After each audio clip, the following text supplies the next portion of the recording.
भारतीय किसान यूनियन ने किसानों की समस्या को लेकर पहली दफा आंदोलन नहीं किए। ना जाने कितनी बार भारतीय किसान यूनियन देश भर में भी आंदोलन चला चुकी है। किसान हो या फिर आम आदमी, जब उन्हें लगा कि उनकी जो लोकल समस्या है उन समस्याओं का निदान सरकार नहीं कर रही है, तो वो लोग भी सड़कों पर उतरे हैं। मैं हूं विनोद महिला, आप देख रहे हैं दा मुद्दा से जुड़ने के लिए इसे लाइक कीजिए, फॉलो कीजिए। लेकिन विडंबना देखिए, पिछले 4-5 सालों से हरियाणा के अंदर दूसरे तरह के आंदोलन जारी है। किसानों की आड़ में एक ऐसा तबका है जो अपनी जो राजनीतिक मंशा है वो पूरी करना चाहता है। हो सकता है कि इसके पीछे राजनीतिक पार्टियों की शक्ति भी काम कर रही हो।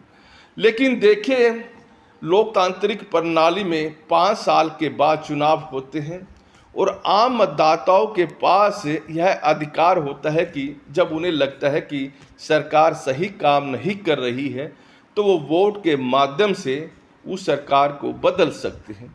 और इस देश में न जाने कितनी बार सरकारें बदली हैं, और जब मतदाताओं को लगा कि ये सरकार ठीक नहीं है, ये सरकार भ्रष्टाचार में डूबी है और इस सरकार में सही काम नहीं हो रहे, तो वोट के जरिए देश की जनता ने सरकारें बदली भी हैं। और हरियाणा में भी अब लोकसभा चुनाव होने जा रहे हैं। देश भर की आधी से ज़्यादा सीटों पर चुनाव हो चुके हैं। तो ऐसे में अब हरियाणा के उन किसानों के पास भी यह अधिकार है कि वो वोट के जरिए सरकार को बदल सकते हैं। लेकिन विडंबना देखिए, इस अधिकार का तो वो इस्तेमाल करेंगे, लेकिन यहाँ पर वो गलत मैसेज दे रहे हैं। किसान की आड़ में ऐसे उग्र प्रदर्शन किए जा रहे हैं जिसको सभ्य समाज में उचित नहीं माना जाएगा।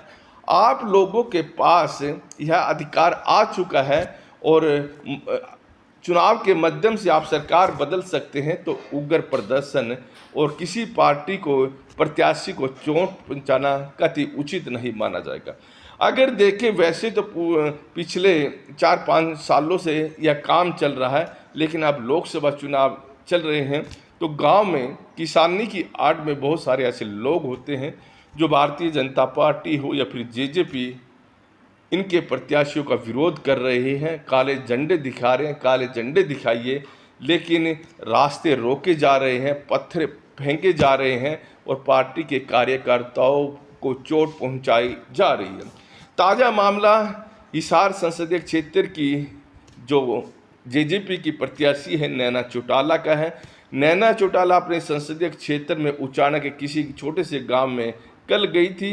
वहां पर कुछ किसानों ने जो आसपास के गांव के आए, उन्होंने नैना चौटाला के काफिले को रोका और कहा सुनी हुई, काले झंडे दिखाए गए, पत्थरबाजी हुई और यहाँ तक दावा किया गया नैना चौटाला के साथ जो महिला कार्यकर्ता थी उनके कपड़े फाड़े गए। और नैना चौटाला ने इस मामले को लेकर जो संबंधित थाना है वहाँ के एसएचओ को कॉल भी की थी और मौके पर बुलाया था। लेकिन विडंबना तो यह रही कि एसएचओ ने अपनी ड्यूटी सही नहीं निभाई और उन्होंने वहाँ आने से इनकार कर दिया और कहा कि आप थाने में आइए। उन्होंने भी आगे आड़ ली कि आचार संहिता लगी हुई है, लेकिन आचार संहिता लगने का अर्थ यह नहीं होता है किसी पर कोई हमला कर रहा हो और पुलिस वहाँ पर नहीं जाए।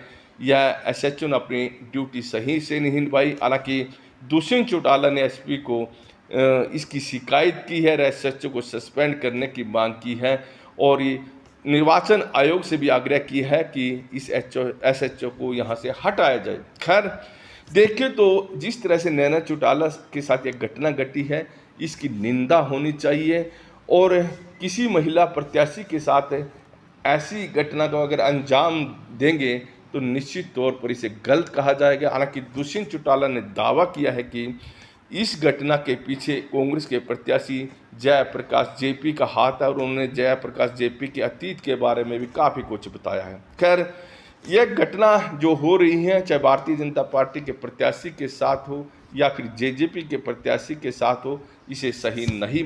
किसानों की आड़ में जिस तरह से ये प्रदर्शन चल रहे हैं तो इसका फ़ायदा भारतीय जनता पार्टी को ही मिलेगा और इससे पहले भी मिलता दिखाई दिया है। जब हरियाणा में कई विधानसभा में उपचुनाव हुए तो उस समय भी इस तरह के प्रदर्शन किए गए थे। भारतीय जनता पार्टी के प्रत्याशियों को गांव में जाने नहीं दिया था, लेकिन जिन गांव में भारतीय जनता पार्टी के प्रत्याशियों को जाने नहीं दिया तो उन चुनाव में वहां से भारतीय जनता पार्टी को जीत मिली है। तो देखिए, हरियाणा में एक बड़ा तबका ऐसा भी है जो इन उग्र प्रदर्शनों को पसंद नहीं करता, तो वो इन उग्र प्रदर्शनों को देखते ही भारतीय जनता पार्टी की तरफ बढ़ जाता है और इसका फ़ायदा भारतीय जनता पार्टी को मिलता है। कहना यही है कि जिन गांव में भारतीय जनता पार्टी को रोका जाता है वहां पर दूसरे समाज के लोगों की भी वोट होती हैं। बेशक वो ओपन में आकर इन प्रदर्शन करने वालों का विरोध नहीं कर पाते हो, लेकिन वोट के जरिए वो भारतीय जनता पार्टी को मजबूत कर देते हैं। ऐसे में ये जो किसानों की आड़ में प्रदर्शन करने वाले हैं, अगर लोकतांत्रिक के तरीके से बिना किसी उग्र प्रदर्शन के वोट की चोट को के जरिए इस सरकार पर चोट करना चाहते हैं, तो इससे बढ़िया माध्यम कोई और हो नहीं सकता और इसका फ़ायदा मिलेगा। लेकिन यहाँ देखें, यहाँ दूसरे तरीके की राजनीति हो रही है और राजनीति के पीछे बड़ी राजनीति खड़ी है।